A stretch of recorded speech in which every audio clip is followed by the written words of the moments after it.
So, before I butcher it, Craig, how the hell do you pronounce your last name? Boland. Just like Boland. it's spelled B-O-L-A-N-D. I figured there was a silent Q that I just wasn't noticing. Very Irish. We don't like to confuse people with last names.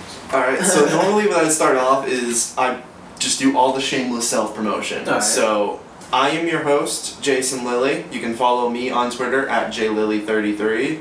And Craig, you can promote yourself. I got a Twitter too. I think it's Craig_MB13. I'm not really sure. That sounds right. That sounds about right. That sounds right. I'll double check that. I'll have a nice little graphic on the bottom of the YouTube video. Nice. Brought to you by Sunkist. Brought to you by Sunkist. Love my Sunkist. No, we are brought to you by Sports Vortex. There you go. And Cobra's Corner. Just all the shameless promotions. All of them. Don't forget to like us on Facebook at facebook.com/Cobra's Corner. You can follow us on the tweets and at the Instagram at Cobras_Corner. And don't forget to check out our website www.cobras-corner.com and subscribe to our YouTube channel. I'm just still so proud of the fact that all you have to do is search Cobra's Corner and we are the first one that pops up. You can't think of anything else that pop up on YouTube when you search Cobra's Corner. There's a lot of BS stuff that has both Cobra and Corner in it, but that was scattered. Gotcha.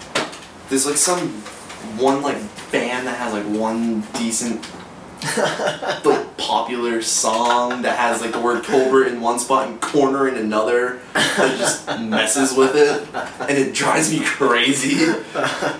It's excellent. Cause like I'll just see it, like I'll search pop up. Yeah. Be like videos suggested for you. Mm-hmm. But now we are the first thing that pops up because we now have we probably have about 10 shows total posted up there. You guys got a lot going on. Yeah, we do. We're trying to keep ourselves busy. I like the tweets. Like I said, because I can watch the Red Sox and get my Monday Night Raw and get at your the Raw. same time. Yeah, if you follow Cobra's Corner at jlilley33 Lilley and my usual co-host Chris Hudson at chudson_22. We live tweet Raw with #Raw and #Raw, whatever city they're in. It's awesome. Because those are the two that always trend. So we try that, It's great. Get those going. Like I said, you can do two things at once. Yeah. Oh, I can't wait to be home. Because when I'm home, I can do just that. Because I have... You get the picture-in-picture? I don't have picture-in-picture. I have my cable box, and I have a TV in my room already, and this one. So when I bring this TV home, you have two TVs going at the same I can get time. 2 TVs going at the same time. Yeah, it's genius. Yep. And especially, it's great during baseball season because the PS3, I have the PS3, the PS4, and the Mac all hooked up to MLB.TV. So I can get 3 games going. Or my Mac does the 4 corner screens. Oh yeah. So I can technically be watching 6 games at a time when I'm Nice. home. It's wonderful. Nice. But this special edition show, we're doing one today with just me and Craig because Chris had to go home to take care of stuff. So he'll be back tomorrow. But we are doing a Cobra's Corner's New Wrestling Show special edition today, and tomorrow we will be doing just a Red Sox one. Red Sox one? Yeah, Just general Red Sox, nothing overly specific. Alright. Just hit up on the Sox. Gonna brush up on them because as horrible as it is, I'm a little off on how they're doing. I know not good lately. Not terrible, but not as well as Red Sox Nation would like them to be doing. Especially after last year. Especially after last night with the loss to the Yankees. It was not a fun time. But we'll focus on that tomorrow. We'll get there tomorrow. We'll get there tomorrow. So today it's just a wrestling show. So I've already played this game with Chris. I'll play it with you. What were your first thoughts on how Raw went? There's a lot of filler. I remember I flipped it on and I saw one match with the new Russian guy. I blank on his name. Alexander Rusev. Exactly. Butcher my name, but you won't butcher that one. Difference. I don't hear people pronounce your name. I watch NXT. Alright, fair enough. I saw his match with Sin Cara, and there was no contest there for me. And what I'm mostly looking at is following what's going on with Evolution and the Shield right now. Mm-hmm.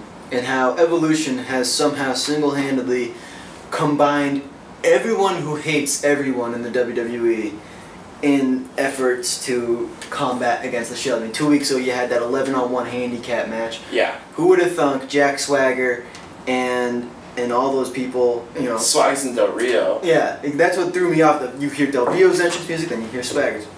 That doesn't seem right. Something's off. Something's going on. And all those people came in, and I gotta tell you, I'm really looking forward to the Shield turning face.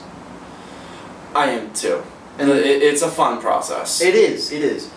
And I'm looking forward to, I mean, Daniel Bryan. Because they're doing it right. They are. Daniel Bryan, you know, I like him as champ. I do. I really do. And he gets his ass kicked. Can I say that? Yeah. He gets. Oh, we are not in WDJM studio. Right. So it's try to keep the swearing to a minimum. We don't give a shit. Alright. This is just for the radio show and YouTube, and there's no FCC. He gets his ass kicked. And he kind of, in a way, reminds me of when Jeff Hardy was champ. Because I like Jeff Hardy as champ, but Jeff Hardy gets tossed around. He does. And it's the same thing with Daniel Bryan. I mean, Daniel Bryan, again, he's a real good fighter. And I've seen him in a lot of matches back from even before WWE. And he just does a great job. He really fights. You know, when people say, oh, wrestling's fake, I mean, all you gotta do is watch Daniel Bryan. D-Bride puts on a show. He does. Gets his ass kicked. He does. And he knows delivers. what to do. Yeah. And that's the thing that I like. I think he should have taken a longer honeymoon. He comes back, I mean, he's always got his shoulder taped up, and I'm always concerned about that. Well, that's for storyline purposes. His shoulder is not legitimately banged up. True. It is for the story. I get that. But, I mean, you put that thought in people's minds. Oh, it's smart. It is smart, but it twists with you, you know? And, I mean, I'd like to see him beat Kane. But Kane's proven, I mean, his history in hardcore matches is just... See, the one thing I do feel sad for is, did you hear what actually happened to Bryan on Monday, right before Raw? His father passed away. Oh yeah, I did hear about that. His father passed away just before Raw kicked off, and that was really depressing. I didn't know it was right before it kicked off. It was hours before Raw, but Okay. it was that morning it took place. I did actually hear about that, yeah. And that, I mean, again, just shows a testament of Bryan's nature, being able to, you know, show must go on kind of thing. You know? You always love to see that when, you know, obviously bad wording, you don't love to see someone pass away. Right. But just it's nice seeing those stories where someone passes away and they still go out. Like, one of my most memorable sports moments is Monday Night Football when Brett Favre's father passed away. I think I remember that. Favre threw for about 400 yards and 5 TDs in a blowout win the day his father passed away. Well, that's why I'm really looking forward to Extreme Rules coming up, because Daniel Bryan's going to be impassioned from the weeks leading up, and impassioned from his honeymoon and his wedding, impassioned from his father passing away. It's going to be a good match. It is going to be a good match. It's going to be a lot of emotion, and he's going to leave it all in the ring. I can guarantee you that. And he's probably going to, I think he's going to walk away with the champ, as the champ still. I don't see how they can take the title off him that quickly. No. I would have preferred, and I said this on the regular show with my host Chris, I would have liked it if it was a non-title match. Really? Yes, because I don't see Bryan losing the title this quickly. Right. So if it's a non-title match, it could go either way. It could go either way. Knowing that it's for the title, I am less inclined to pick Kane to win. Well, see, my thing with Kane kind of being a stooge for the Authority right now is I'm thinking if Kane wins it, are we going to see something like we saw with DX back in like 1990 where Shawn Michaels laid down and let Triple H pin him for the European champ? Are we going to see something like Triple H come down to the ring, put an impromptu match and tell Kane to lie down? If that does happen. Like I said, I don't see them taking away the titles from Bryan. I don't see them taking away the title from Bryan this soon. Did you catch the opening segment for Raw? I didn't. No. You saw what happened with Kane laying down Bryan with 3 tombstones. Yeah. They did have Stephanie keep telling Kane no. That they were trying to play that up where Stephanie was on the mic going, Kane, no, stop, Kane, stop, and he kept going. So there is that to take into consideration where they're trying to make... She didn't sound the most sincere, but she was still yelling at Kane to stop. So it's going to be interesting to see how they work that into things. True. Well, I mean, because Kane's I think he's doing a good job doing the two persona thing, where he's got the suit and he's very, follows the authority, and then he puts the mask on, and is total loose cannon. I hope they can play that up right. Yeah. Because it's going to be interesting, especially if that's something that they can do where they take the mask on and off of him. Right. Where it's not like, okay, he's masked Kane. Then we'll wait a couple months, take the mask off, he's back at corporate. Like, basically a Clark Kent Superman sort of thing. Where, okay, he is in his suit, he's corporate Kane. Yeah. Then, oh, he has a match, Mask Kane comes out, snaps. Right. That'd be cool to see if they can pull that off. Yeah. That'd be fun. I would love it. Great. And to have two different fighting styles too, because like sometimes you got those promotions where they're in the ring in the suits, and they get in a brawl. It'd be cool to see Kane as a more, say, docile fighter when he's got his suit on, and then much more vicious when he's got the mask on. You know what I mean? Having those two personas. Yeah. And I think it played up real well. He's done this for years. He's done this for as long as we've been actually watching. When was... it's got to be since 97. First Hell in a Cell was his appearance, 97. So he's been doing this for nearly 20 years. Yeah. It's playing close to the same gimmick the entire time, that monster, either with or without the mask, but still that monster. And at the same time going back and forth between heel and face. Yeah. Not many people can do that credibly. Especially with the same gimmick. I can only think of like a handful. I mean, Punk's done it. Edge, Triple H. Jericho, definitely. Rock. What'd you say? He goes to face? I mean, he goes to face, but... Rock? Yeah, but not... I mean, I think a face like John Cena face. Well, see, I was about to say Stone Cold next. Stone Cold was one of the most over faces, acted like a heel. Yeah. That's kind of what Rock is. That's what Cena is now. Cena goes out there and makes Vicky Guerrero fat jokes. In his next breath, he tells people to be a star, and he's the most over face of the company. He is. So, they gotta sell him more. If they want to do what's really good for business, you gotta sell Cena. You gotta put a belt on him. See, here's the thing. Most fans are actually sick of Cena. I see that. I do. Most fans are sick of Cena.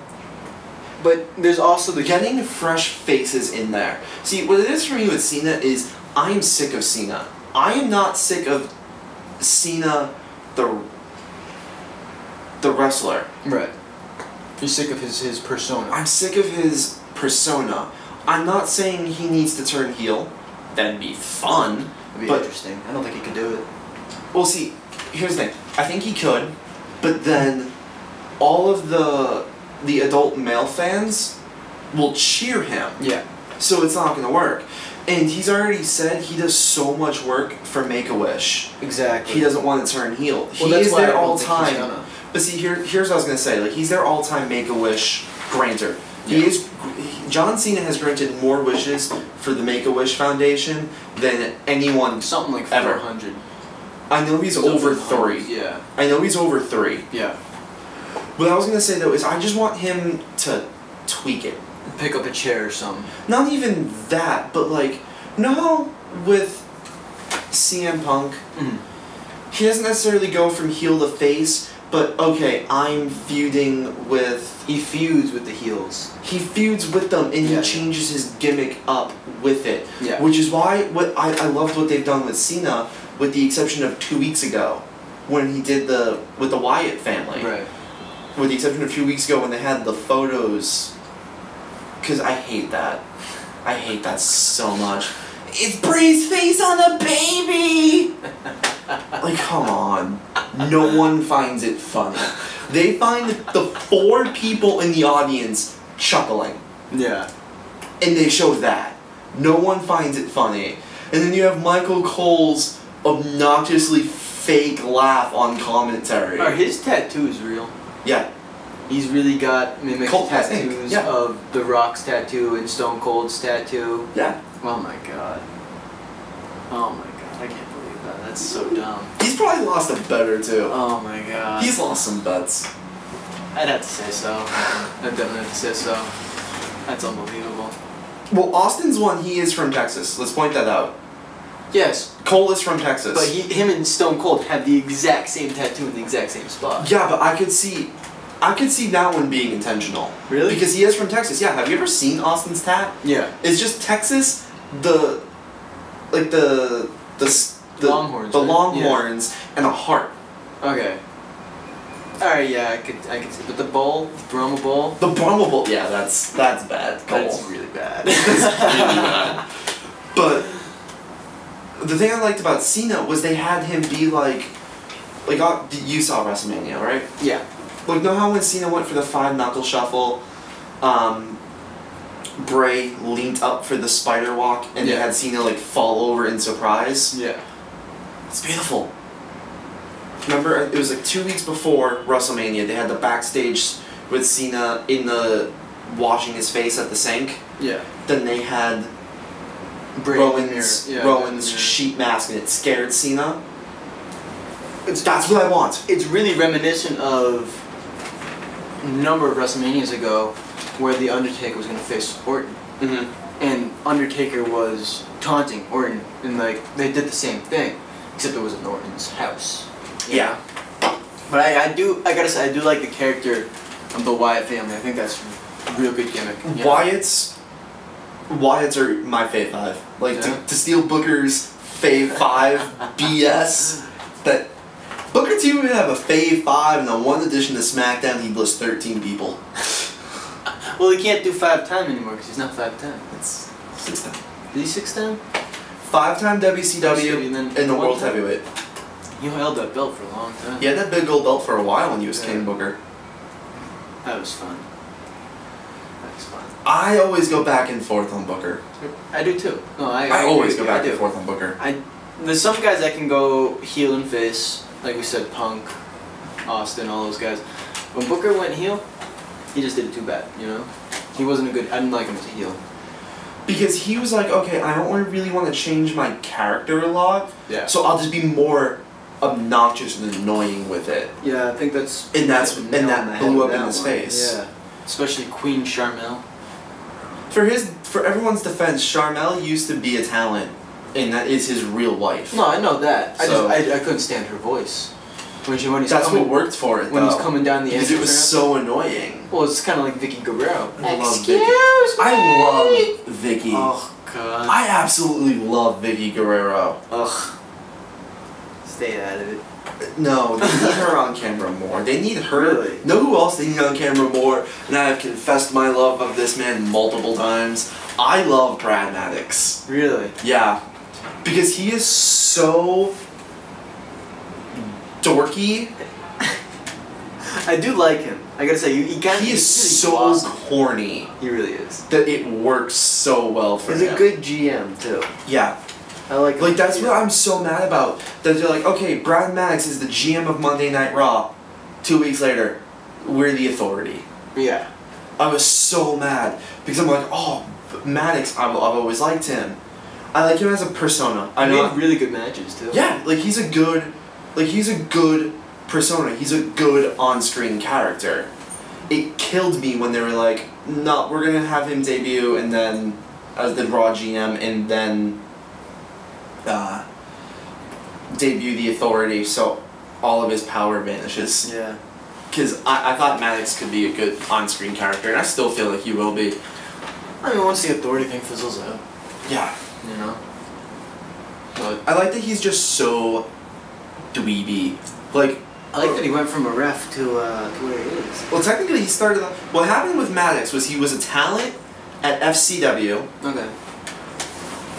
He was like, just let me on camera. I'll be a ref. Like, I'll help.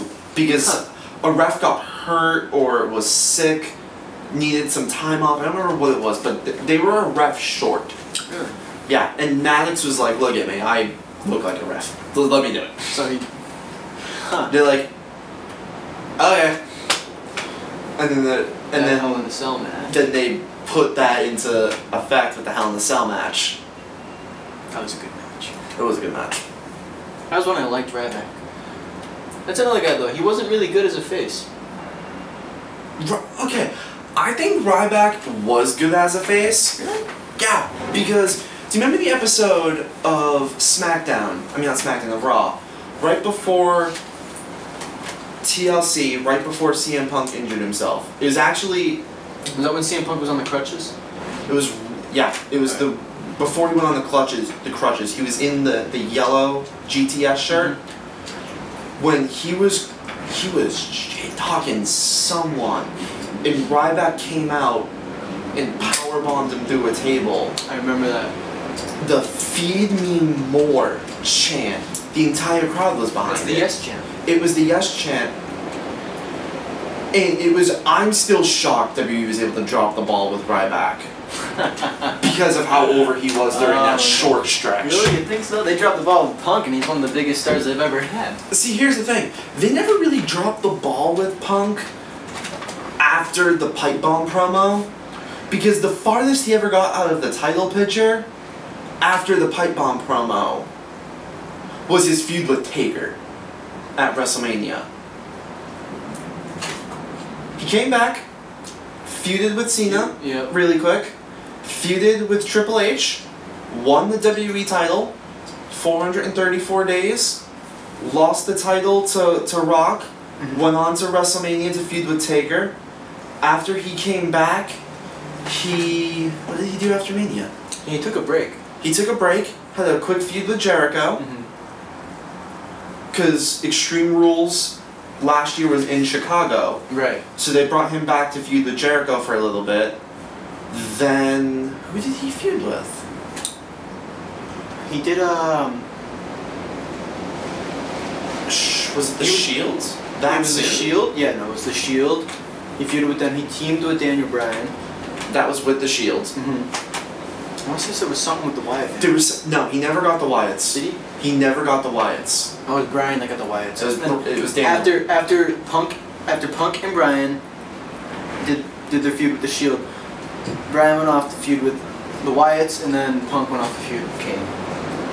It was Kane, Triple H, and then they were teasing WrestleMania, and then Punk walked out. Yeah. So the farthest Punk was ever from pipe bomb to when he walked out, the farthest Punk ever was away from the title was a feud with the Shield, a feud with Triple H, and a feud with Taker. Those are pretty big feuds. Those are huge feuds. Yeah. So he was never far from Elite. Yeah.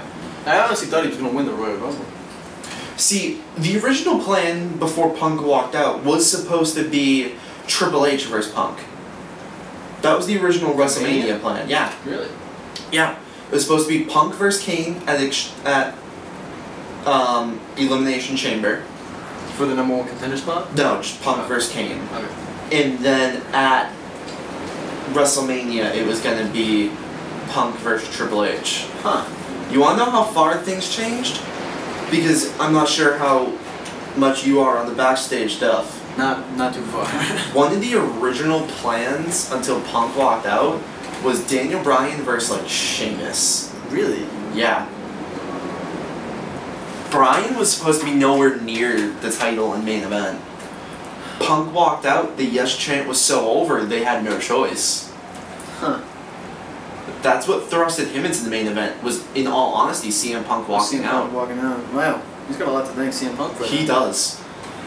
I mean, I really wish he didn't. I wish he did some sort of big return sometime soon because... See, here's the thing. He, technically, according to Vince in a conference call, CM Punk is on sabbatical. Well, because he's still on contract. Yep. He can't be fired and he can't technically quit. Well, he can be fired. But the thing I think is interesting is they're not calling it a leave of absence. Yeah. Vince's exact words was sabbatical. So that implies a long-term absence. Leave of absence. Yeah. I have false hope he'll be back for next year's WrestleMania. That's my... I'm hoping sooner. When he didn't come back at Chicago, Raw Chicago, yeah. I knew he wasn't coming back for a while. I'm aiming for SummerSlam. I'm hoping SummerSlam. SummerSlam would be nice. Have you seen how refreshed he's looked? Yeah. Have you seen some recent photos of him? Well, he's also marrying AJ Lee. You'd be refreshed too. They're moving in together. That's why AJ took her leave of absence. Yeah. AJ's on a leave of absence. She needed to drop the title a little bit. Yeah. Yeah. I love it because I love Paige. So well, you also got to think of it too. How almost perfect AJ Lee and CM Punk are. Their characters alone. Their characters, and neither one of them are all too far off of their. Well, Punk doesn't have a character. Yeah, Punk's literally himself. Phil Brooks and CM Punk are the same guy. Yeah. AJ Lee, I have an unhealthy love obsession of her in Paige. It's unhealthy. I like Paige's finisher. Which one? The standing DDT, the cradle DDT rather. The page turner? That one? No. She like picks a person up, she's holding them, and then she just drops down. Ah, yep. Yeah. See, that's what I love about her. She actually has like 4 finishers. Yeah, you watch her moves, and it's like. It's because wrestling's in her blood. Yeah. Her mom and dad are wrestlers. That's nuts. She's only 21. She's only a couple months older than me. And her first match, she said, took place when she was 13. Really? Yeah.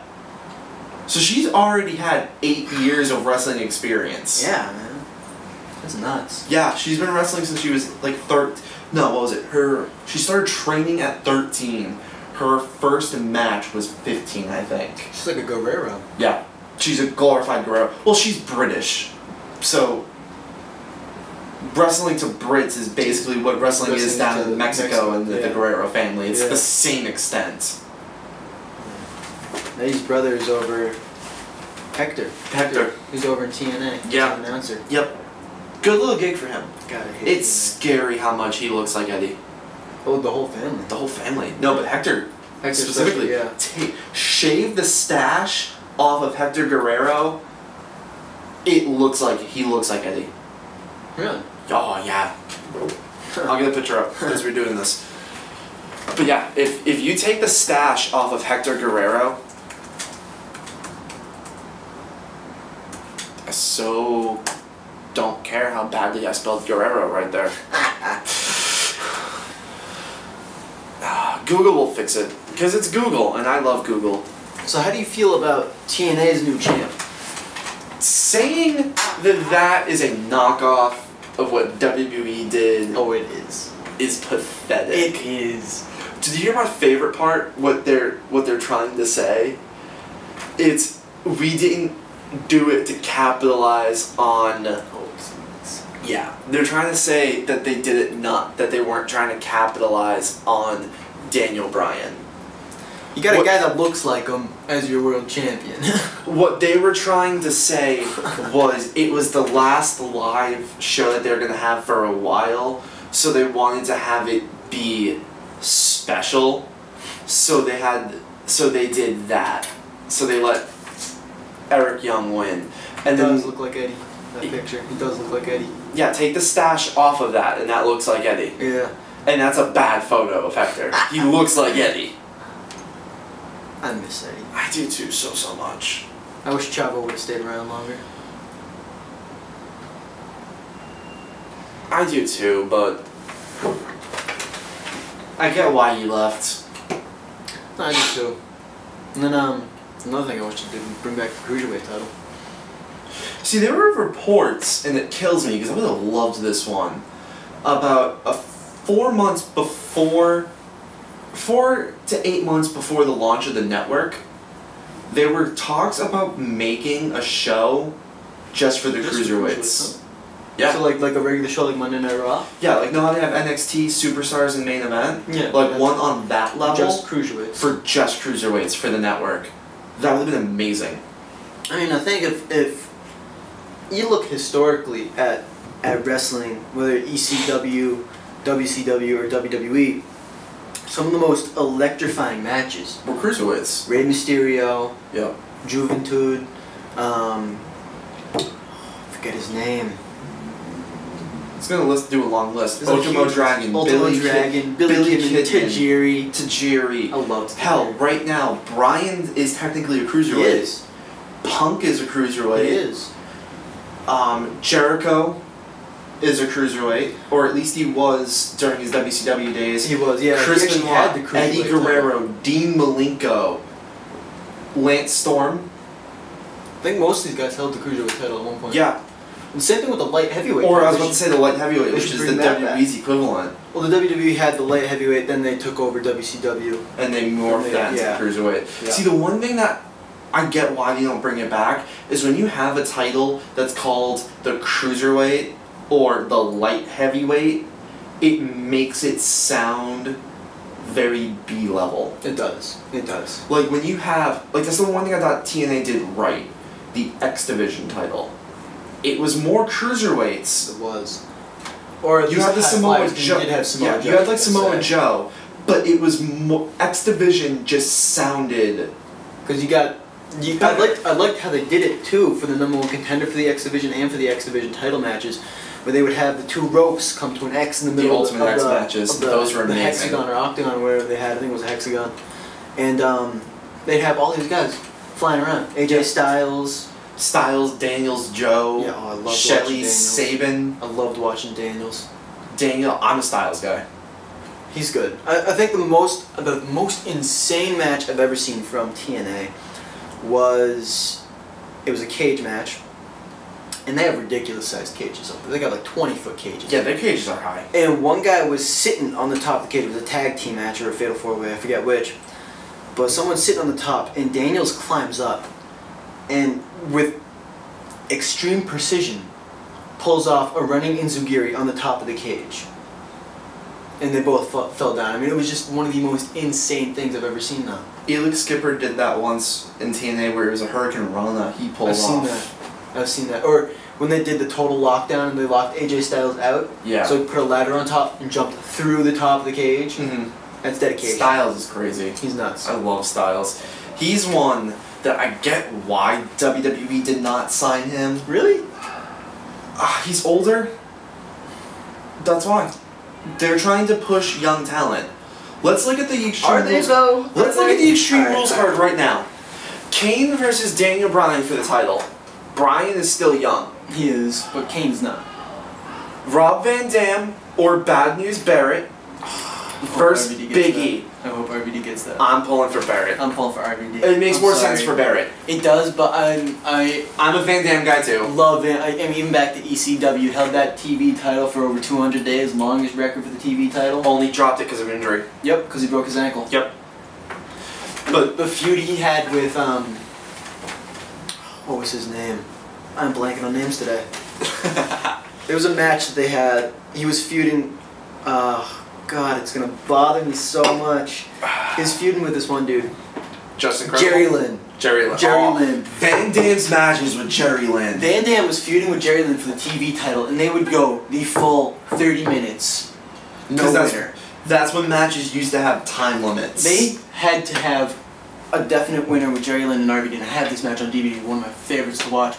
No time limit, ECW TV title online, ECW rules. There's a point in the match where Jerry Lynn literally passes out from exhaustion, and RVD couldn't do anything because they were in the audience, so RVD's got to like pick him up and carry him back. And he's like slapping him around, like, we can't end the match like this, we got to do something spectacular, come on, get up. And it was just like the end of the match, RVD won, Jerry Lynn's walking out, and RVD's doing his poses, and he sees Jerry Lynn walking, he's got his head hung, and RVD, come back over, he's calling him over, he shakes his hand.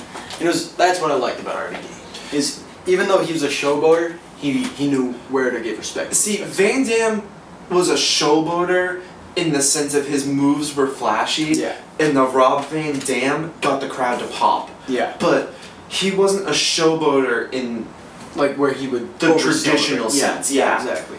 Because he is so laid back. He's a good wrestler. Well, he gets fired for weed. I mean, most guys get fired for steroids, and he gets fired for weed. I loved Van Dam when he won the WWE and ECW title. Oh, it's the best. I loved that. The thing is, dude, you always see those signs of so and so wins, we riot. That sign. I was convinced. If Cena wins, we riot. If anyone has been following ECW from the 90s, they know if Cena won, they would have rioted. They know for a fact. They would have had SWAT team, the infamous National Guard out there. The infamous video in the old Hammerstein Ballroom where they threw the chairs in the ring. Yeah. Yeah, for those of you who've seen the video, That was nuts. legitimate. That was not a staged. What match was that? I don't remember anymore. I remember Terry Funk was in the ring. I think it was Foley and Terry. I think it was Mick Foley versus Terry Funk, or technically Cactus Jack at that point. That time. I think it was Cactus Jack versus Terry Funk, and Foley asked for a chair. And people just started throwing them. To the point where every fan threw their chair into the ring, and there is a sea of chairs in the ring. How about when Flyboy Rocco Rock, Public Enemy, when they were celebrating the tag team win, they called everyone from the audience into the ring, and the ring collapses. Yep. That's another big one. I love that team. But going back to pushing the young guys though. Yeah. So we have, I suspect Barrett over Van Dam. But either way, versus Big E, so another young guy. Yeah. If it's Barrett, I pick Barrett. If it's Van Dam, I'll take Big E. I don't see Van Dam getting the title. Really? Yeah. I mean, I'd like to see him with a title. I liked him as world champ, but that title just doesn't suit him. He takes. I was actually talking to my grandfather about this. He takes too many risks to be the world champion. You know, you have people who are the world champion. You got Shawn Michaels, who was world champion. He did the moonsaults and everything. But at that time, Shawn Michaels was still young. Yeah. When Shawn Michaels won the heavyweight title in Elimination Chamber in 2002, he wasn't doing that stuff. See, here's the thing with Van Dam, though. With the exception of that one ankle injury, Van Dam is safe. Yeah. And that's what I think is so astounding, because you look at some of the other high flyers. He's had a... Sorry. Rey Mysterio, for those who didn't catch it. Yeah, Rey Mysterio. Where they move...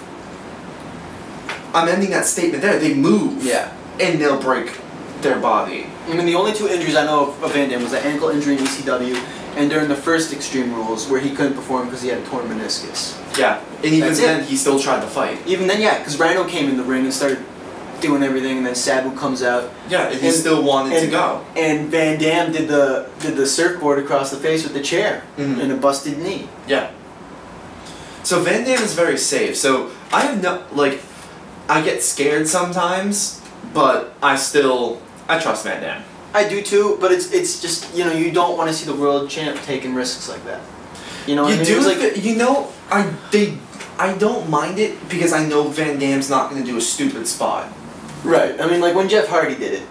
Yeah. I mean, Jeff Hardy, I've seen that kid do some insane moves in both TNA and the WWE. And as a world champ, he can hurt himself. Like, he's one of those guys that moves and just hurts himself. I mean, he's done the Swan 20-foot ladder, 20-foot ladder through a table, and Bubba Ray Dudley moved.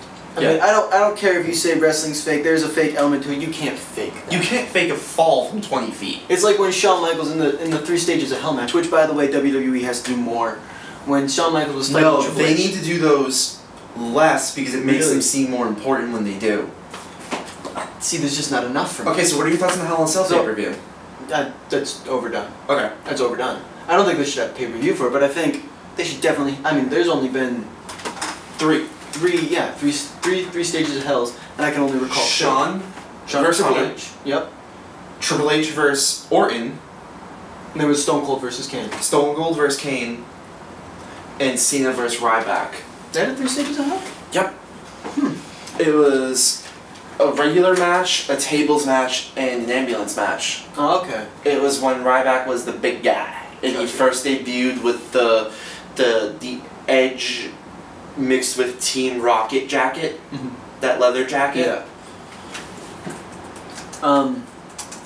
But yeah, when I forgot where I was going with that, but you know, you see people like Jeff Hardy going through those types of falls, and I remember when Shawn Michaels fell off the ladder, Triple H pushed him over, and he fell through all those tables. Yeah.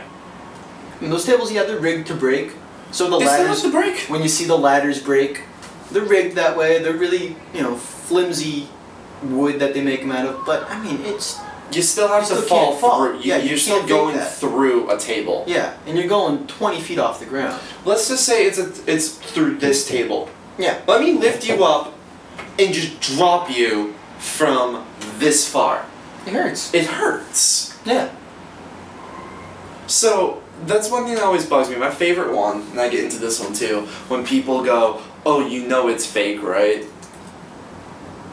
My favorite one, my favorite response to that is, "What on TV is real?" Well, see, after sports. When people pull that up to me, I feel the 3 stages of hell. Let's do this.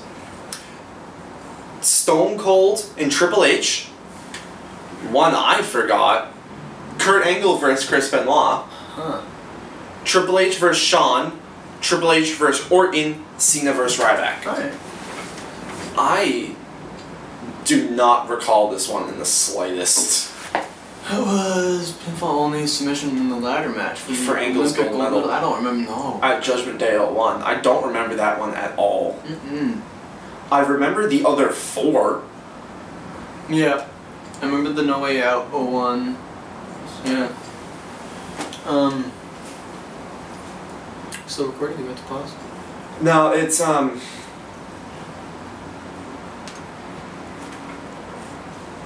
No, it did die on me. Oh, that's too bad. Did it die on me? Yeah.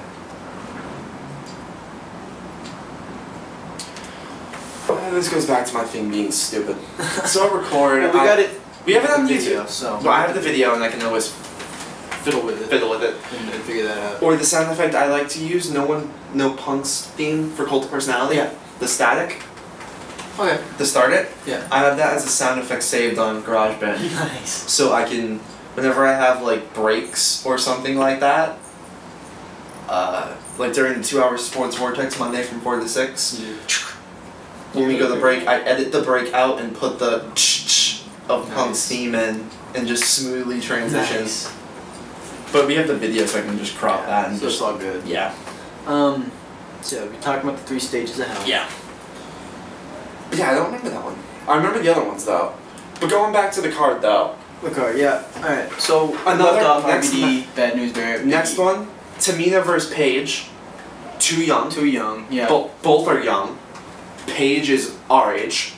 She's got to retain that title. Huh? There's no way she loses. The only thing is of worth noting, it is in East Rutherford, which is AJ's backyard. Tamina was AJ's bodyguard. AJ could come back at the pay-per-view and then screw either one out of that. Yeah. And either way, if she screws either one, Paige is still going to have the title because there's going to be some sort of caught interference side, I feel. Yeah. You know? She'll come in and she'll just beat on someone. But both are very young. Yeah. I'm gonna skip the next one because that's a thing in and of itself. That's another discussion. That's a segment. Yeah. Handicap match of R-Truth and Xavier Woods versus Alexander Rusev. I say I love R-Truth. I didn't meet him once, but I saw a TNA event in the Songus Arena, non-televised, and they had just all these great matches, and they had a tag match where R-Truth tagged with X-Pac, actually. And they won the match, and it was one of the most entertaining things to see, was R-Truth. It was so fun. But the whole point of this match is to get Rusev over. Right. Rusev's like 26 at best. Yay. Do room selection today. And then the next one you're putting over the Shield. Or even if you don't put over the Shield, that's the main event on the card, and it's the oldest one of the Shield is a 28-year-old Dean Ambrose. Yeah, that's true. And of course you got the legacy with Roman Reigns there being part of the NYE family.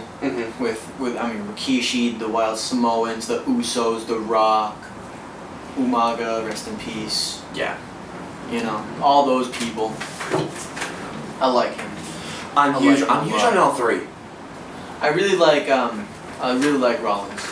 I love all 3 because Dean has the potential to be a better William Regal. Very true. Very true. Because Regal was great in the ring, but just lacked that little something that got him over with the crowd to make him become a main eventer. Right. Ambrose has that it. Rollins is a clean Jeff Hardy. Yeah. He is. He's a a clean wild Jeff card. Hardy. He's a former NXT World Champ, isn't he? Yep. The inaugural.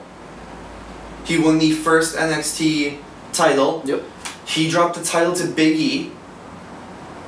Big E dropped the title to... Was it Bo? Yeah, there was someone in between him and Bo. I'm still waiting for... And now, Bo has the title. Bo lost the title to Adrian Neville. Yeah. Neville. Have you seen any of Adrian Neville? No, not yet. Give us a minute. He has to see his finisher. I like that Graves kid. I'm still waiting for him to put him over. Who? Graves? Yeah, me and you agree. Corey Graves is a darker CM Punk. Yeah, and you know what? They don't have anyone with enough tattoos anymore. Undertaker's gone. I don't like Randy Orton's tattoos. Batista's just too big. They need Corey Graves. I like him. He's got style too, which is what's nice. You know? He has... I don't use this term often because I don't like it. He has a swagger to him. He does. He does. He carries himself in a very particular way. Okay, we're gonna play him. Alright. Adrian Neville's finisher. I'll link the video to it after. Just wait for it to load. Can I get an HD? No. And he's most dangerous. Was that mistake enough? Up high, Neville. Oh! For the championship. Come back from that, but look at him. Look at the way he flies. That's like That would be a corkscrew 450. a corkscrew 450 flying star press. Is a corkscrew 450. Technically, I think it's a corkscrew shooting star press is the actual name of the move. Yeah. That was definitely because the shooting star press is the front flip off the top. Man. Yeah, that's his finisher. That's nuts. Yeah, he's a spider monkey. Yeah, man. But going back to the original point, Rollins is a clean, and by clean I genuinely mean drugs and alcohol clean Jeff Hardy. Yeah. He has that ability to get over. He can flip. He can fly. Man. And land on his feet. Like, he is part spider monkey. I mean, the thing that I love about the Shield in general is they got everything. You know, they have the brawler in Dean Ambrose. Like you said, they got that William Regal type guy where he's just a smash mouth brawler where he can throw it down with the types of Finley, the types of William Regal, those kind of just smash mouth fighters. Benoit when he was alive. Just that gritty, just bite your teeth kind of fighting, you know. And then you got Bob Holly. Bob Holly, yeah. Just that pure, no-nonsense fighting. Then you have Seth Rollins, who's got that flair, that Jeff Hardy flair, where he's flying, he does all these intricate grapple moves, and then you got the powerhouse in Roman Reigns. Yeah. They had everything in one. And the worst one on the mic is Reigns, and he's getting better. Yeah. Because Rollins was shaky on the mic, but that's because when the Shield debuted, they were heels. Right. He is a natural face. Yeah. Which is why I love the work he's done with the Shield, because he's done his best work in the company on the main roster as a heel. Yeah. And he's not a heel. He's a face. And you know, all Reigns really has to do is, if he wants to take pointers, is go over to his cousin's house. The Rock is his cousin. Go to any of his cousin's house. Yeah. Any of them. How to work that mic beautifully. Yeah. Seriously, go to any of his cousin's house, because that would consist of Rocky, Tamina, Yep. Jimmy and Jey Uso, Yep. Rikishi, Yep. the Wild Samoans. Yep. I know I'm missing several. Yokozuna's in there. Yokozuna's in there. She passed? Yokozuna's passed. Yeah, Yokozuna. The late, great Yokozuna. And of course, Umaga was one of them as well. The late, great Umaga. These are the ones that are just on the tip of the tongue. Yeah. And we know we're missing some. I mean, you look at the family tree is on Wikipedia. Yeah. You put that up, and everyone in that family's a wrestler. Yeah. And the Blood Brothers with the Johnson family. And of course, the Rock's father and the Rock. So not directly related, but close enough that they had, Thanksgiving with each other. Yeah. That's a big family. I always thought that was funny too, because I never pictured Rikishi and The Rock. And Yeah. I would have loved to see them team back in the Attitude Era. Well, do you remember the whole "I did it for The Rock" storyline? No. Ah. When was this? This was back during the Attitude Era. They gave a story to Rikishi before Rikishi even debuted. Really? Yeah. It was, they ran over Stone Cold in the parking lot. They had someone run over Stone Cold and he was feuding with The Rock. Rikishi didn't even debut yet. Was this back when he was wrestling under his real name, Fatu? I think he was still Before then. It was before then. It was when he was Rikishi still. But he debuted and he was in it for a few months. Huh. And then they find out They're the cousins. big reveal was Rikishi ran over Stone Cold. Huh. And it was, I did it for The Rock. No And kidding. Rikishi was still this happy-go-lucky. I don't think he's ever been healed. It was a little bit when he did it, the When whole he I did did it that, for The yeah. Rock. But then he went face and then, He stayed that with Scotty Tuati and Grandmaster Sexay. and Too Cool. I loved Too I Cool. love that. And I love how the Usos kind of do it too, you know? They do modern, which Yeah. is what I think is sick Yeah. with it. Because instead of it being hip-hop, I mean, you know, that's what it is now. Instead of it being like techno, Mm-hmm. it's now hip-hop. Yeah. I like the Usos. They're fun to watch. And I like the fact that they come out and they're screaming and you can hear them without any mics. You know? You know what I like about the Usos, and I made a point to point this out. Have you noticed when they do the Uso chants and they show the crowd? No. When they're on their way to the ring, they go, ooh, and the crowd yells, so. Yeah. If you notice, when they do that part, there is no type of Uso fan. Like, know how you can look at Cena and go, That's a little Cena kids, fan. Yep. women. Yep. That's Cena's Yep. That's Cena's group. Punk. Males, older. Yeah. Upper teenagers. Upper teenagers and adult males. Yep. There is no Uso fan. They got them all. They have everyone interested. Because they know how to work that whole gimmick, the whole coming out and yelling. It's like when Road Dogg used to come out and do the, oh, you didn't know? Yeah. You know, that whole thing. He gets everyone behind him. Yeah. Because people like that. Yeah, and that's one thing I love about the Usos is there is no stereotyped Uso fan. Yeah. Like, I don't want to play the race card, but you look at like Los Matadores. Yeah. They have a specific fan group that they're attacking. Yeah. I mean, I don't think you're playing the race card much. Well, no, that's I mean, just the way it is. You know, you identify. Oh, I know that, but I'm saying no. But yeah, no, I get you. Well, I mean more like that, where it's like their only goal is to get a Hispanic following. audience, yeah. They're not trying to cater to anything else. Well, that's what TNA did with LAX. Yeah, that was fun though. That was. There's a difference. I like Los Matadors. I don't That's a like the gimmick. classier LAX. It's classier. They got that little bull guy. I love that. I hate that I freaking love the midget wrestling. And I don't care if midget is politically incorrect. I think it's great. They should have a whole division for midget wrestling. I can't stand it. I love it. I think it is great. No, what I can't stand is I hear Vince McMahon in the backstage going, it's two midgets, it's two midgets and one kicked another guy in the balls. Exactly. That's why it's fun to watch. You know, because I just see Vince cracking up, and I just see everyone, like I see like those cartoons where it's like one person is laughing, and then everyone behind them is just like, Vince turns around, and then they just go, and that's what I see, where everyone's just laughing like that, and I'm just like, no, that's what I see in my head, is Vince laughing, and everyone who is not in Vince's eye shot, just like, cringing, and the second Vince sees them, they start laughing. I appreciate it. I think it's great. Yep, that's a very Cubs thing to do.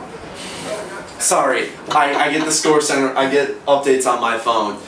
Chicago Cubs blow a 3-run lead in the 9th inning to lose to the Diamondbacks 7-5 on Wrigley's 100th anniversary. Ooh.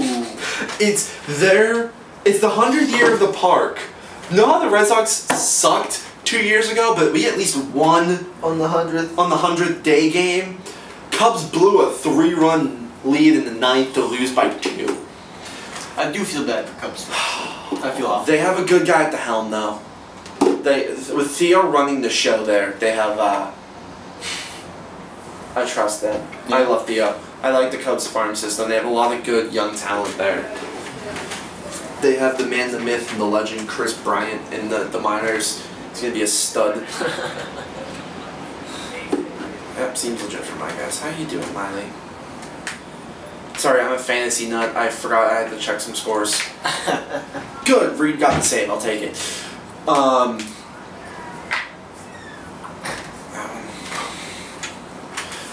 But yeah, all those guys are just related, Yeah. and it's just nice to see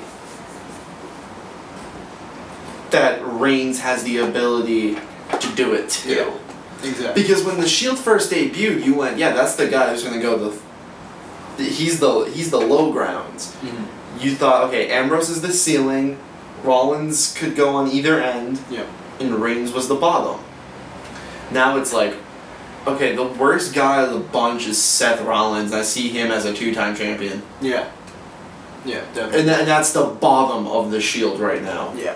I mean, the fact is that, like I said, there's so much potential in that group that you might see them as a 2-time champ, but just 2-time world champ. Yeah, You know what I mean? He's gonna have the Intercontinental title. yeah. He's gonna have more tag team titles. Rollins is gonna own the mid card. Yeah. Like the upper mid card. Yeah.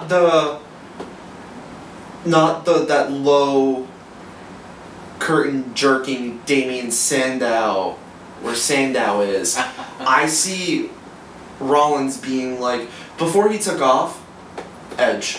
Yeah. Like before Edge took off to that main Yeah. event level, Exactly. I could see Rollins That's and what- that's I was just thinking that. getting a few title runs in there, but that Van Dam, Mhm. because Van Dam's only had like one title run. Yep.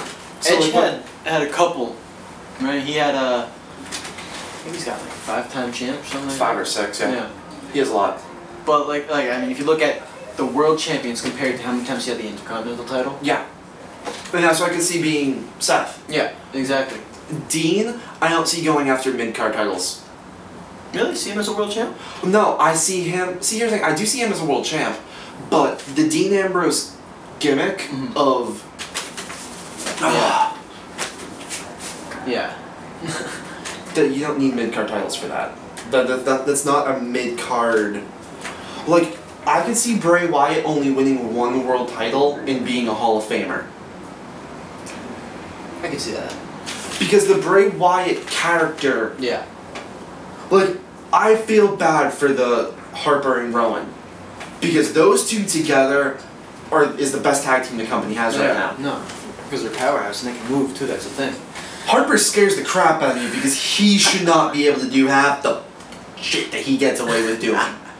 Super kicks, diving out of the ring. Yeah. Like, he should not be that Well, it's good. kind of like when Undertaker Yeah. dove over the top rope, over the casket onto Mark Henry. Yeah, Same thing? same thing. But Dean, I don't see holding many mid-card titles because his character doesn't need it. He's had the U.S. title for a real long time. He now, I think it's been 10 days since we looked this up, he now has the longest U.S. title run in WWE history. But how many times has he put that title up for defense? About as many, I think me and Chris counted in 2014 twice. Exactly. See, what I want them to do, and it looks like they might go this route, where they quietly get rid of it. Really? Yeah. Because I either want them to quietly get rid of it or unify it with the IC title. But I want the belt to go away. How come? Because with only one brand, you don't need that many mid-card titles. That's true. When it was Raw, WWE, Intercontinental, Tag. Well, they also had the European and Hardcore in there. And they quietly got rid of those too. I wish they would. See, I like the idea of the WWE title, Yeah.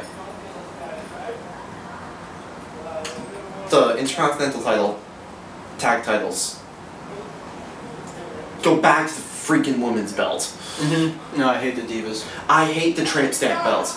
Yeah. That's exactly what The that is. butterfly, It is I a hate tramp stamp. I hate that. That's another one. I don't know if that one's politically correct, but that's what it is. Get a women's tag team division. Not enough. Not enough. I know not enough, but that's what they need to. TNA had the roster depth and how'd that turn out for them for the women's tag titles? It's because all their talent comes back to the WWE. All their talent is old WWE stars. Not for women's though. Well, Victoria. Has yet to come back though. She was back at the Hall of Fame. But she's not come out and she's not come back. No, true. But if you look at TNA's The website, only- she's not there anymore. True, but that doesn't mean anything because Sting is still listed. But I don't know. Sting's never come to the WWE. Sting is. He's already signed, sealed, and delivered. To the WWE? For Warrior, he appeared on the network for Warrior coverage. Well, he'll appear on for Remembering Warrior because he was friends with him, but I don't think he's ever going to fight a match for Vince. I do. Really? It's all but confirmed at this point, yeah. Really? It's all but confirmed he's coming back. Because he's never been in the WWE. He is the biggest name to never play with Vince. Yeah. Because he went from NWA To WCW. to WCW, and that was his career. Sabbatical, TNA. TNA, yeah. And Vince tried Every time his contract real hard expires. to get Sting because Sting, in his age, is still a ticket seller. Yeah. Here's the thing. Sting wants to come back. He said he wants to go. Really? He said he wants one match. Basically what it's... I'm paraphrasing... People paraphrasing Sting. Okay. I feel the need to point that out. Because Sting has never gone on record to say it, but it's always the people close to Sting have said. Basically, Sting wants one match. WrestleMania. One big match at WrestleMania. And that's it. Really? He That's all wants, he wants. He wants one match at Mania, maybe a couple appearances, and be an ambassador. Yeah. But I he can definitely wants see it it. as an ambassador. He wants at least one. He does want that one match. Because that's the one thing he doesn't have in his career. It's yeah. He's got the NWA title Well, let's look at- itself is, WWE owns the original NWA title. Yeah, but let's look at it like this too. They had a whole storyline with Michael Cole and Jerry the King Lawler about King never having a WrestleMania moment. That was a feud between two announcers where they were able to have a WrestleMania moment be the feud. Yeah. How do you think Sting feels? Well, I mean, he has had that opportunity. It's not like Vince hasn't tried, but again, he's got a lot of pride, and I can respect that for Sting, because he stands by his convictions. But at the same time, you think of the biggest wrestling pay-per-view in the world. Yeah. That's WrestleMania. That is Mecca. And What for was- him to never, ever have performed in WrestleMania, that's one thing on his ticket stub that hasn't been punched yet. Between pay-per-view buys and network subscriptions that were watching WrestleMania, there were 1 million buys of Mania. Yeah, it's nuts. I mean, you look at That's not TNA's, including the one buy equals 6 people watching. TNA's biggest pay-per-view is Bound for Glory. I'd say, in my opinion. It is. And That it is doesn't their even WrestleMania. it doesn't even compare to WrestleMania. It doesn't even come close. It doesn't even come close to WWE Battleground. Yeah. I mean, it doesn't come anywhere near even bragging rights. No. You know, it's the places that they sell out. You know, they take time to sell out. Yeah. The Songus Arena, they They didn't sell out. They came up here to BU for Slammiversary, which is their second biggest pay-per-view. Yep. They couldn't sell out BU's basketball court. WWE sold out Madison Square Garden in about a minute. Yep. WWE sells out football stadiums. And you gotta WrestleMania. think too, they gotta put more chairs on that Yep. field. So they're setting records in Tropicana Field. Yep. How much was that WrestleMania way back when? It was Was it Flair's last? no, the one where it was 93,000. Yeah. Yeah. Yeah, it was near 100,000 people. And then, I mean, you think about WrestleMania 3, it was held in 3 different cities. Yeah. LA, New York, and was it Miami? Somewhere, right? Yeah. Yeah. And it was held in 3 different cities around the world, and or around the United States, and people watch it around the world. Yeah. It's the most watched pay-per-view country-wise. Yeah. So I think, you know, Sting's definitely got to have, you know, that... He wants it. That, yeah. Especially with a career like his. And there's an NWA belt. I mean, you think of the people that have held that. Flair, Dusty Rhodes, Terry Funk, Legends. Jack Briscoe. I mean, yeah. Legends. The people who made the business. And then Sting's one of them. See, and here's now always... he's wrestling for TNA. Like, here's the question that me and Chris go through all the time. The original ideal, Sting vs. Taker. That's something everyone's wanted to see forever. I would like that to be the end of the streak, to be honest with you. I didn't. Really? See, I didn't want Lesnar. I was a big advocate, no pun intended, for Reigns, Wyatt, and then to a certain extent Cesaro. I could never see them beating Undertaker wrestling. See, here's the thing. In my head, the streak needed to end versus someone who was the next guy. Look at what Paul Heyman does every week for the past 2 weeks. My client, Brock Lesnar, has conquered the streak. He sounds like a Pokemon. It sounds like that's all he can say is my client, Brock Lesnar, has conquered the streak. Reigns is clearly the next. He is seen as incumbent. Oh, yeah, I can see that. He's seen as incumbent. Because, like, you're right. Where's Brock Lesnar going to go from here? Yeah. He's had the UFC World Championship. He's had the WWE World Championship. Conquered the streak. What else can he do? He's cemented himself in the Hall of Fame even before he conquered. See, what it is with me with Lesnar is now a lifetime guy for Vince. Yeah. He'll always be there Mm-hmm. because Vince will always give him a fat paycheck to show off now. It doesn't matter now, from here on out, who Lesnar is feuding with. He is the guy who he's the money pick. Yeah. I don't care if it's like, obviously this is to the other extreme, like Goldberg's 177-0 streak. You have that, so how that would happen nowadays, I don't know, but you have that happen again versus Lesnar, I'll take Lesnar. Yeah. Punk's title run, the 434, if he challenged Lesnar right now at 434, You would have taken Lesnar? I would take Lesnar right now. Because conquering the streak gives Lesnar this ability to always be the odds-on favorite. And because his character is powerhouse, bruiser, UFC heavyweight champion, elite threat, super freakish athlete, super freakish strength, super freakish speed for someone his size, conquering the streak always makes him a threat to win now. Doesn't matter what the match is. And I think that's something that works wonders for him. And that's why I was okay with Lesnar doing it after the fact.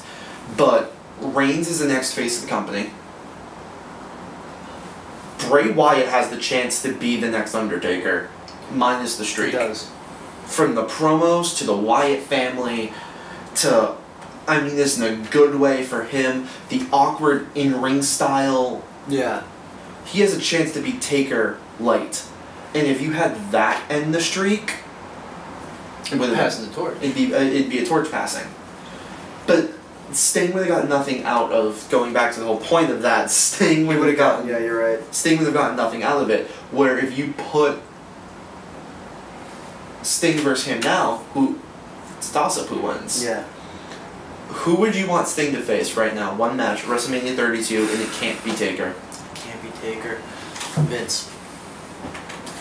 Is Vince worth the money though?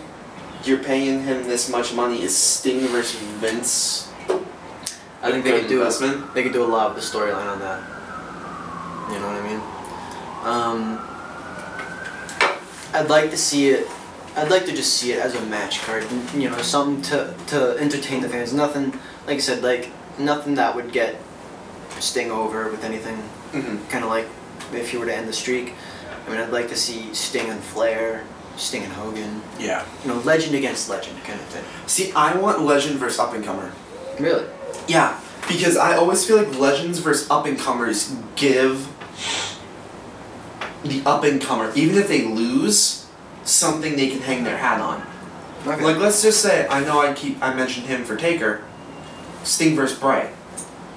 The promos that Sting, especially if they use WCW's Crow Sting, Yeah. the promos Sting would cut versus the Wyatt family, even if Bray loses, that's something Bray can build on. Yeah.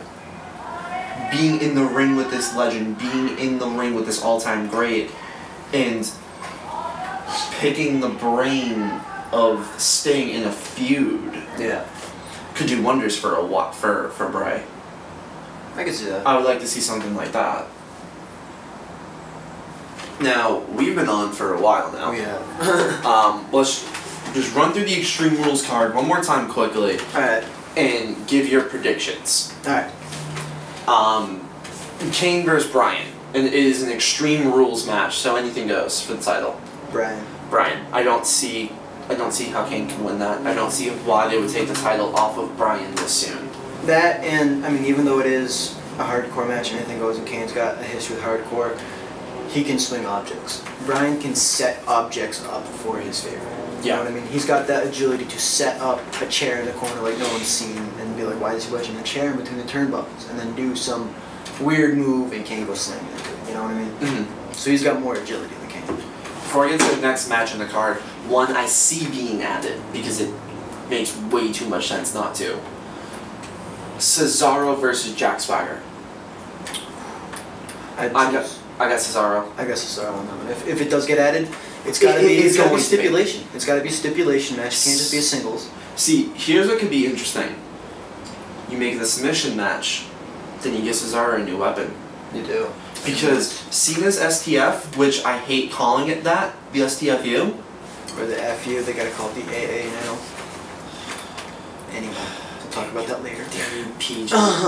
But Cena's STFU was because he fought in the submission match. In the submission match, and he kept it. Yep. I would love if they did something like that for Cesaro. And Cesaro can definitely do that. Oh, Cesaro is an indie guy. Like, he's an indie scene wrestler. You need to have a submission, a good submission move on the indie scene. He could whip something out of his bag of tricks and steal the show with a submission move. Like something strong, like something sort of like what Paige does. The modified scorpion, whatever that's called. I thought it was a clover leaf. Yeah, I know the word scorpion's in there somewhere. Is it the one that Sting does? The scorpion death No, walk? that is a clover leaf. And no, that's technically a sharpshooter. Yeah, that's a sharpshooter. No, what Paige does is a scorpion something. I love that move. And she bends back, right? Yeah. And she like locks the leg and she bends back? Yeah, no, I know it. But like, God, I love her. What's the name of it? Wiki's loading. I love Wikipedia. It's so good. I love them. You know, professors say you can't use it as a resource. I don't technically use it on my papers, but I use it as a good starting. See, I use it, and I use their sources. Yeah, there you go. That's what I mean. You look at what they say, and then you go to their sources, and then you go there. Yeah, just reference the sources. I had one. Talk about one off camera.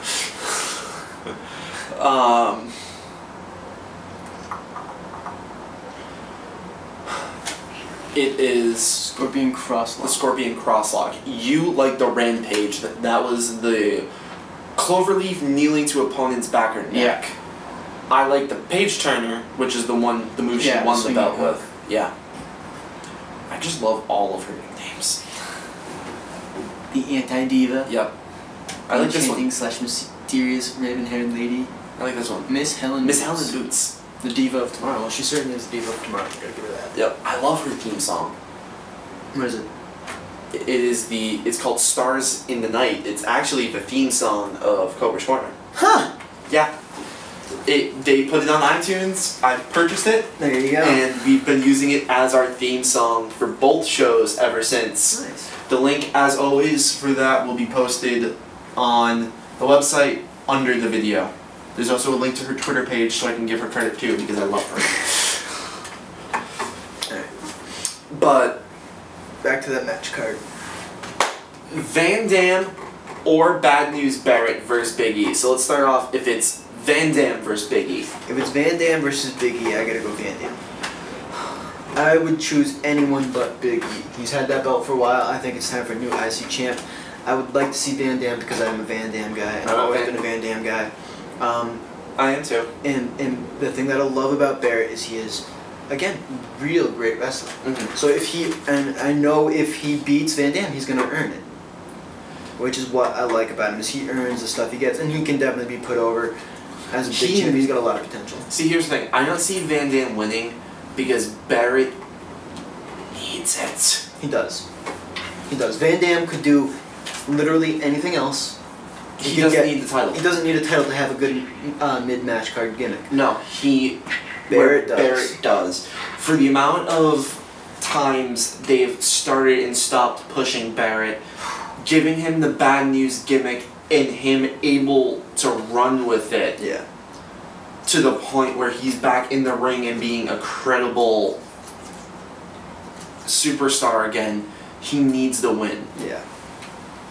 I feel like the best thing involved in this is for him to win the title, clean versus Van Dam, and then clean versus Big E. Mm-hmm. Beat Big E in the rematch clause match.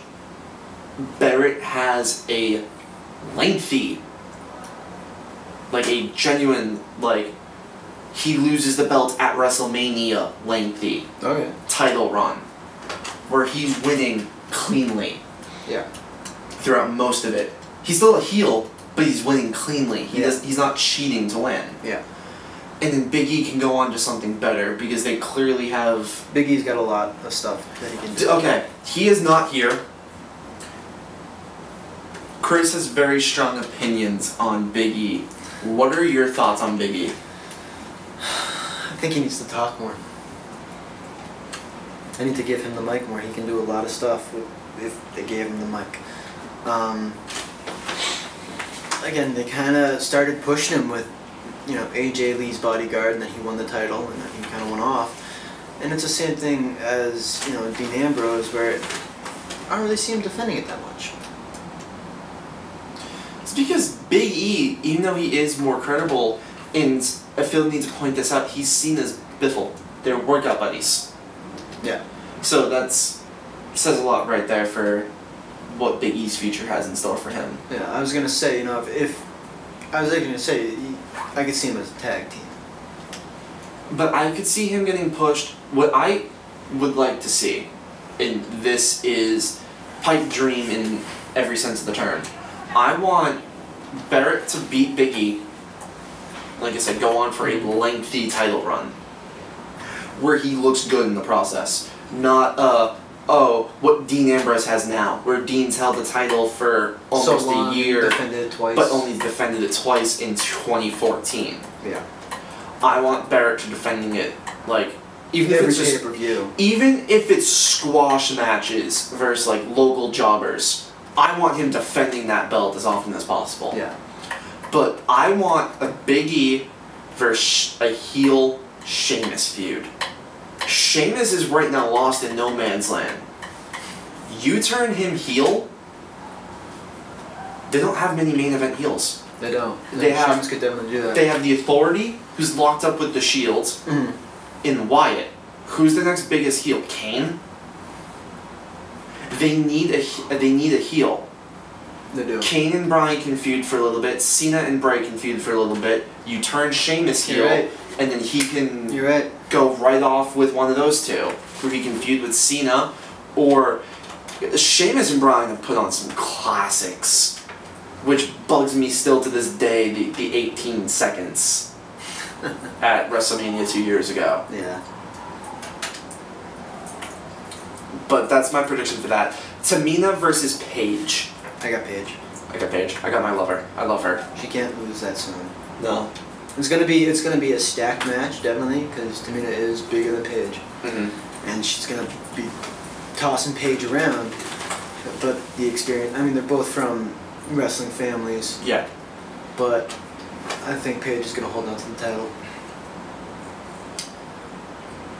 One thing I think is interesting to point out, because you've noted that you've been watching the Red Sox recently, you've missed the past couple of Raws, or not missed them, but in and out. Yeah. Have you seen many of Paige's matches? I saw her win the title. Have you seen any of her ones since then? No. They are putting Paige in. She's winning. She's yet to lose, but they have put her in surprisingly physical matches. Yeah, and that's my prediction for this. No, but what I'm saying though is it's looking good for her because they have her in surprisingly physical matches, especially for Diva Division standards. Right. They're really, really physical matches. Well, I think they're trying to put the Divas division over because usually, and I mean, I've been to some non-televised shows. Yeah, I should say it's the bathroom break. I mean, I've been to a show where it was Michelle McCool versus, so and so this. I mean, I don't even remember. And it was like, all right, I'm gonna go up and go to the bathroom. It was the bathroom match. Yeah. It wasn't the Trish Stratus Lita classics. Where you need to watch. It wasn't like that, and I feel like that's what they're trying to do, And I could definitely see Paige definitely being a Trish Stratus type character. See, I think it's gonna be interesting because I see the Divas division being more Lita versus Lita with Paige and AJ. Yeah. Because Trish was, and I don't mean this in a bad way, like a goody-goody. Like she was girl next door, where Lita was tomboy. Yeah. Hanging out with the Hardys. Hanging out with the Hardys and all that. I can't see either AJ or Paige being the Trish character. Yeah. So I see it being Lita versus Lita. Well, what I mean is like the matches. Oh, like I know. Used to see I know Trish, that. But see, I also meant style-wise too. No, style-wise, no, but definitely. It's Lita versus Lita. Definitely the physical. Yeah, of those matches. Yeah. I can see those two closing down Ross. Yeah. Oh yeah, definitely. Definitely. Age versus Paige. Yeah. I've said it before. I cannot wait. Definitely. For those two to close down Ross. Lita and Trish did that. Yep. I could definitely see that. Again, I'm gonna flip it out of order. Rusev versus Xavier Woods and Truth. Is there any way Rusev loses? No, Rusev is gonna power out of that. It's gonna be. I mean, I don't even think that's gonna be a long match, to be honest with you. I don't either.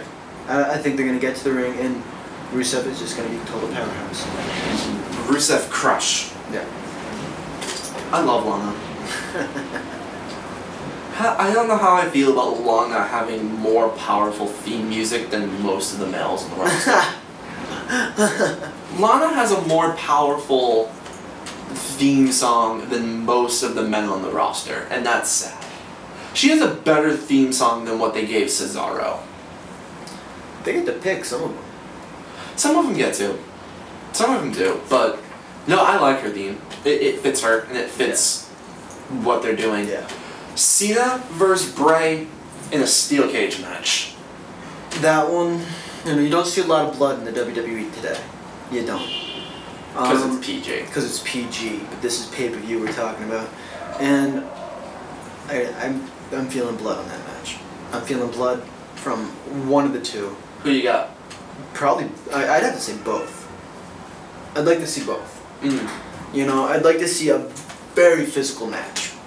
Very physical, and I'm torn because Wyatt is insanely good. Yes. But at the same time, you see a trend in the WWE where in the weeks preceding, the guy getting beat up always wins at the pay-per-view. Yep. So if you go by historical standards, you gotta go Cena. But you go by what should happen, it should be Bray. See, I look at this from one perspective. This feud isn't over. No, not by far, not by a long shot. Cena won at Mania. Bray gets it back. Yep. You gotta level out that column, the win-loss column. Cena has to lose and give the win to Bray. So this feud can keep going and they can have more matches. And the only way they can do that is To have Bray win. to Bray win. Now, I'm assuming the main event on the card, Triple H, Batista, and Randy Orton the reformed Evolution versus Roman Reigns, Seth Rollins, and Dean Ambrose, aka The Shield. Again, going by that people getting beat up thing, the Shield. But I'd love to see the Shield beat over Evolution. I mean, we were talking earlier about them putting the Shield over as nice guys and all that, and as the faces. What better way to put them over as the face than them beating probably one of the biggest heel fractions in the WWE? Yeah. I mean, I can think the only other thing that comes close is the Four Horsemen. Yeah. See, like I said, I see this feud continuing after the pay-per-view. Yeah. Oh yeah. And the best way to do it is to let the Shield win now. Because the thing that you've been seeing is the Shield getting beaten up all over Raw. And use the same template with Triple H versus Daniel Bryan. Exactly. Now, who do I see taking the fall? I see Batista. Oh yeah. I see Batista taking the fall to Reigns. I was just gonna say is my prediction. Because they both got the spear. Yeah. It's one spear versus another spear, and I've seen a lot of people do spears, and the only two spears that I've seen, well, three guys, I'd say hit that spear the best would be Edge, Goldberg, and Reigns. Yeah. I mean, in that 11. Batista's always looked like an awkward spine buster. And in that, because it looks like he slows down. Yeah, right before contact. In that 11-on-3 match 2 Raws ago, when Reigns speared Ryback and Ryback was out.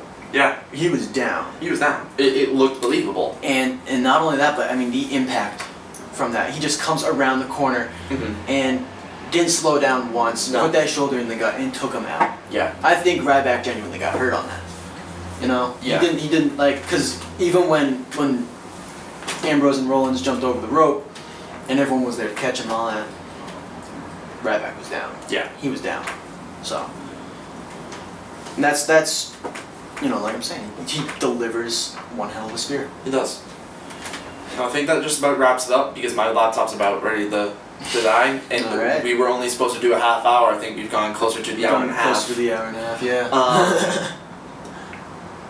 As always, the last rounds of shameless self-promotion. I am your host, Jason Lilley. You can follow me on Twitter at JLilley33. Craig Boland, Craig_MB13 on Twitter. You can like us on Facebook at facebook.com/Cobra's Corner. You can follow us on the tweets and on the Photo-y site, both at Cobras_Corner. Subscribe to our YouTube channel. Just search Cobra's Corner. We're the first thing that pops up.